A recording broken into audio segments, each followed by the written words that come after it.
अस्सलामुअलैकुम, कैसे हैं आप सब। उम्मीद है आप सब ठीक होंगे। अल्हम्दुलिल्लाह। तो चलिए आज के ब्लॉग को बिस्मिल्लाह पढ़ के करते हैं स्टार्ट। और आज मैं बहुत ही मज़ेदार सा साग बनाने वाली हूँ, जो कि सरसों बथुआ पालक का मिक्स साग है। और इसके साथ बनाऊंगी मैं मक्के की रोटी। और हम लोगों ने जो है ना दोपहर से ही स्टार्ट कर दिया था इसको साफ़ करने के लिए, क्योंकि साग भी काफ़ी सारा था, तो फिर इसे साफ़ करने में भी काफ़ी टाइम लग जाता है। इसकी मोटी मोटी डंडियाँ निकाली हैं, जो ख़राब पत्ते थे वो निकाल दिए थे इसके मैंने और अनम ने। तो हम दोनों ने काफ़ी देर तक जो है ना इसको साफ़ किया। और उसके बाद में मैं इसको ना काटने में लग गई थी। अच्छा, चॉपिंग बोर्ड पे डाल के काटने में ना बड़े ही इजी तरीका हो गया है साग सब्जियां काटने का। तो ये बड़ी आसानी से कट भी जाता है और हाथ भी नहीं थकता, और बस इंजॉय कर कर के जो है ना अपने साग को काट लेते हैं। साग हो या सब्जी हो, बहुत ही अच्छा तरीका है ये चॉपिंग बोर्ड पर काटने का। तो बड़ी मज़ेदार सी जो है ना हमारी सब्जियाँ कट भी जाती हैं। और साग हो या सब्जी, हाथ भी नहीं थकता और कट भी जाती है। अच्छा, जो साग है ना वो हमसे ऊपर फ्लैट में जो रहती हैं ना, उनने अपने गांव का साग दिया है। उनके गांव से आया था सरसों और बथुए के साग। तो उनने जो है ना हमें दिया था, उनके खेत का साग है। और उसके बाद में मैंने थोड़ा सा जो है ना आधा किलो पालक मंगाया था इसमें ऐड करके, और हमने अच्छी तरह से इसे काट के रख लिया है। अब हम जो है ना इसको पकाएंगे। साग को अच्छी तरह से धो लिया था, उसके बाद मैंने भगोने में डाल के रख दिए पकने के लिए। और मैंने इसमें डाल दिया एक लहसुन की गंठी को छील के, और अदरक के लिए जो है ना छील के काट के इसमें डाल दिया। 5-6 हरी मिर्च डाल दी, और 1 मग भर के पानी डाल दिया।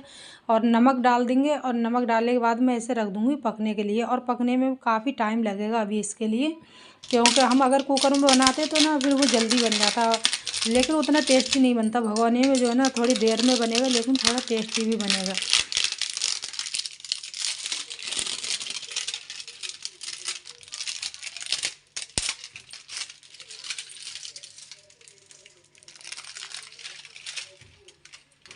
घर में तेल नहीं था, तो मैं इंतज़ार कर रही थी कि अलकैफ स्कूल से आएगा तो तेल ला कर देगा। तो अलकैफ अलजुबैर दोनों स्कूल से आ चुके हैं, और अलकैफ ने यूनिफॉर्म वगैरह चेंज की और उसके बाद ला कर दिया मुझे तेल, क्योंकि मुझे सब्ज़ी भी बनानी थी। और जो है ना तेल था नहीं घर में, तो फिर अलकैफ ने ला कर दिया। और मैं इसे ना डाल के छोटे वाले डब्बे में डाल के रख रही हूँ। बड़े वाले में से तो निकालना जो है ना थोड़ा बार बार मुश्किल हो जाता है, तो मैं छोटे वाले डब्बे में डाल के रख लेती हूँ, ताकि सब्ज़ी में डालने में भी आसानी हो। और इधर जो है ना हमारी चाय भी बन रही थी, शाम की चाय बन रही है। और अलजुबैर के लिए बंद और चाय है। और हम क्योंकि अलजुबैर के लिए आते ही भूख लगती है, तो मैं ना कोशिश करती हूँ कि अलजुबैर बच्चों के आने से पहले पहले खाना बन जाए। लेकिन खाने में भी थोड़ा सा टाइम था, इसीलिए जो है ना अलजुबैर के लिए बंद दे दिया था, चाय दे दी थी। और उसे क्योंकि भूख लगती है, और अलकैफ और हम लोग तो चाय पीते ही हैं। अलजुबैर के लिए इतनी ज़्यादा पसंद नहीं है चाय, वो खाना बना हुआ होता है तो वो खाना ही खा लेता है। और उसके बाद जो है ना हम लोगों ने चाय वगैरह पी के, और मैं आटा गूँध के जो है ना बनाने लगी थी मक्के की रोटी। अब हमने थोड़ा सा गेहूं का आटा भी गूँध के रख लिया है, लेकिन मैं मक्के की रोटी का अभी आटा बना रही हूँ। तो इसमें मैंने थोड़ा सा 2 मुट्ठी जो है ना डाल दिया था गेहूं का आटा, और थोड़ा सा नमक डाला है। और इसे अच्छे गर्म पानी से गूँधेंगे, थोड़ा थोड़ा मिक्स करेंगे गर्म पानी के साथ ही इसे गूँधेंगे। और ये बड़ी मुश्किल होती है रोटी बनानी, इतना आसान काम नहीं है, बहुत ज़्यादा मुश्किल। गेहूँ बाजरे की मक्के की जो है ना बहुत ही मुश्किल काम है रोटी बनाना।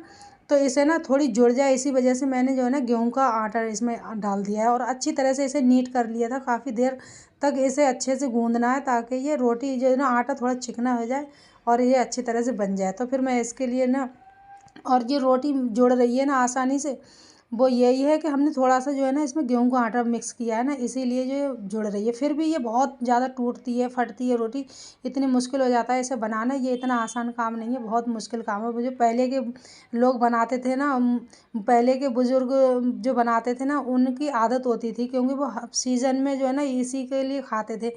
गेहूं के टाइम में तो गेहूं के खाते थे, और बाजरा मक्के का टाइम आता था तो वो इसी तरह की जो है ना रोटी खाते थे, इसीलिए वो ईज़ी तरीके से बना भी लेते थे। हम लोगों के लिए क्या है कि हम सीज़न में 2 या 3 बार ही खाते हैं इसको, वो भी टेस्ट के मुताबिक ही खाई जाती है। तो ये जो है ना बनाना भी इतना मुश्किल काम है, बहुत ही ज़्यादा।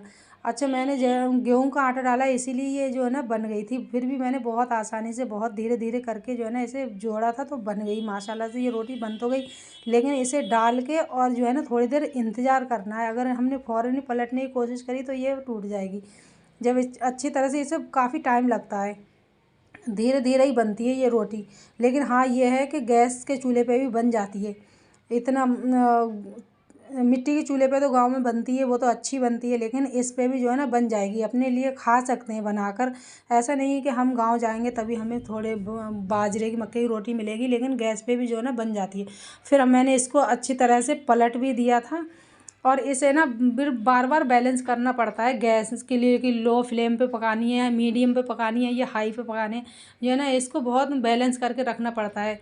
गैस के लिए, हीट के लिए जो है ना बहुत बैलेंस करना पड़ता है। अगर हमने इसे तेज़ आंच पे ही बना देंगे फटाफट से तो ये ऊपर से जल जाएगी और अंदर से कच्ची रह जाएगी। इसीलिए ना कभी धीमी आंच करनी पड़ती है, कभी तेज़ करनी पड़ती है। इसे बहुत काफ़ी देर लगती है, काफ़ी टाइम लगता है, लेकिन यह है बन जाती है। रोटी बन गई माशाल्लाह से। मेरी रोटी जो है ना करारी सी कुरकुरी रोटी बन के जो है ना हमारी तैयार हो रही थी, और ये मज़ेदार सी रोटी बन गई। और अगर गरम गरम ये खाई जाए ना तो फिर बहुत अच्छी लगती है माशाल्लाह से।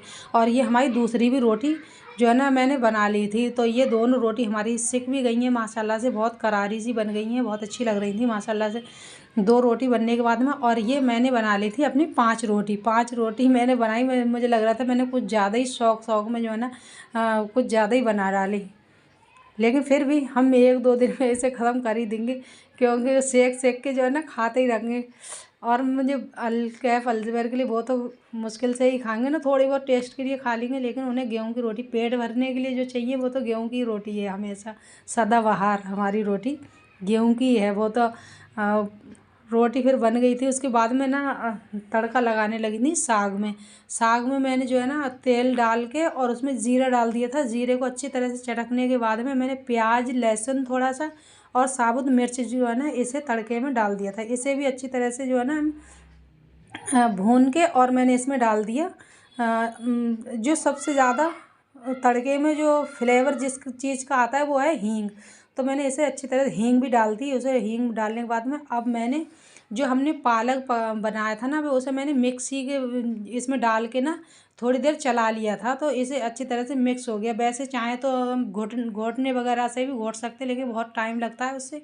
लेकिन मैंने मिक्सी में डाल के ना इसे थोड़ा सा चला दिया था, तो हमारे जो है ना साग का तड़का वगैरह लग गया था माशाल्लाह से। ये बहुत टेस्टी सा जो है ना हमारा खाना बन के तैयार हो चुका था। और मैंने देसी घी इसमें रोटी पे भी लगा दिया था और घी में भी डाल दिया था, तो ये और मज़ेदार हो गई। और हमारी जो है ना में गुड़ के साथ में, तो ये मज़ेदार सी रोटी अब मैं टेस्ट करके देखती हूँ और कैसी लगती है। तो माशाल्लाह से ये बहुत ही करारी सी रोटी बनी थी, काफ़ी अच्छी लग रही थी माशाल्लाह। सबसे पहले मैंने अपना खाना निकाल के और खाया था, बच्चों के लिए भी दे दिया था जो कि गेहूं की रोटी खाते हैं। तो फिर जो है ना बहुत ही मज़ेदार सा जो है ना मुझे लग रहा था, साग बहुत बढ़िया लग रहा था मेरे लिए, तो बहुत ही पसंद आया था। और सब लोगों के लिए माशाल्लाह से बहुत पसंद आया था, क्योंकि और बच्चे कह रहे थे कि अगर इसमें पनीर डाल देती थोड़ी सी तो ये और ज़्यादा अच्छा लगने लगता, क्योंकि बच्चों के लिए तो पनीर चाहिए होता है। जब मैं इस तरह से पालक का साग बनाती हूँ ना पीस के, तो फिर उन्हें पसंद आता है, और वो मैं पालक में उसमें डालती हूँ पनीर में।